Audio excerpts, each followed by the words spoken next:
Konnichiwa minasan, for today's video, this is a day in my life as a 24-year-old stay-at-home mom living in Japan. Today is August 20, 2024, Tuesday. Halos isang buwan na nga tong video na to at hindi ko pa nga na-upload. At mas inuna ko kasing i-upload yung birthday ni Ethan at yung birthday celebration niya nga. Tagal-tagal na nga rin na gusto kong bumili ng air fryer. At nung nakita nga namin nag-sale sa Amazon, ay umorder na nga rin kami kaagad. Di naman kami expert sa paghahanap nga ng ganitong appliances. At bago nga namin to in-order ay nag-ikot-ikot pa nga kami dito sa mga store para tignan na nga rin yung mga price range.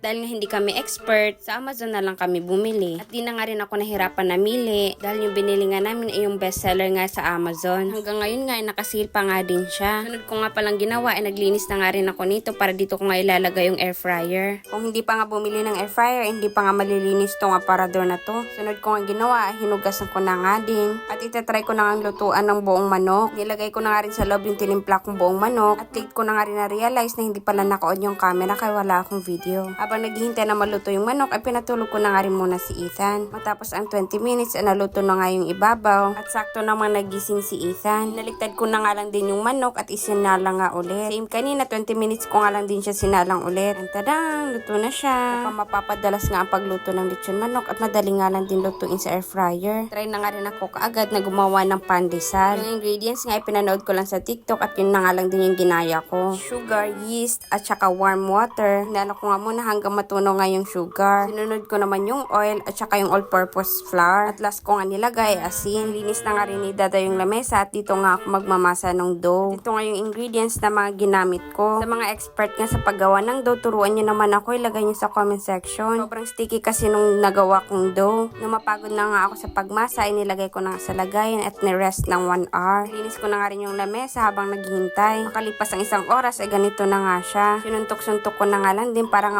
ma-release yung air. Dito ko na nga lang din hiniwa-hiwa sa lamesa. Medyo nahirapan pa nga ako sa pagbilog at malagkit nga yung dough. Nirest ko nga ulit ng 20 minutes bago ko nga isa lang sa air fryer. Pero kahit nga malagkit yung dough, madali lang siya bilugin pag nasa breadcrumbs na. Sinalang ko na nga rin sa air fryer 160 degrees Celsius sa 20 minutes. Matapos ang 20 minutes, tadang, luto na siya.